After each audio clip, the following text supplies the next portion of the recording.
Yeah Sai గారు please.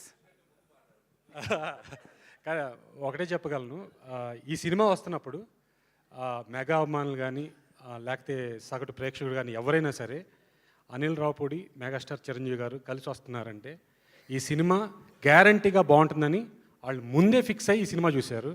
వాళ్ళ నమ్మకం ఇదే ఈ సినిమా. థ్యాంక్ యూ ఎవ్రీ అభిమానులందరికీ, మెగా అభిమానులందరికీ వెరీ వెరీ థ్యాంక్ యూ మాకు ఈ సక్సెస్ ఇచ్చినందుకు. Thank you. థ్యాంక్ యూ అండి. Yes Pradeep garu please.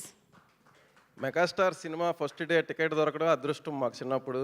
అటువంటి సినిమాకి కథ ఫస్ట్ వినడం నాకు చాలా అదృష్టంగా భావిస్తున్నా. ఈ అవకాశం ఇచ్చిన డైరెక్టర్ గారు అనిల్ అన్నకి చాలా చాలా థ్యాంక్ఫుల్ అండ్ లైఫ్ లాంగ్ నేను దీనికి రుణపడి ఉంటాను. నాకు ఒక ఎడిటింగ్ క్రాఫ్ట్ నుంచి నన్ను రైటింగ్లోకి తీసుకొచ్చి నన్ను ఎంకరేజ్ చేసినందుకు థ్యాంక్స్ ఎ లాట్. ఈ సినిమా రైటింగ్ టీం నారాయణ గారు, తిరుమల నాగ్ గారు, ఉపేంద్ర గారు ఇక్కడ లేరు. వాళ్ళ తరఫున హాయ్ చెప్పమన్నారు. హాయ్. థ్యాంక్ యూ అండి. ప్రసాద్ గారు కూడా. Thank you so much. So that's writers of మన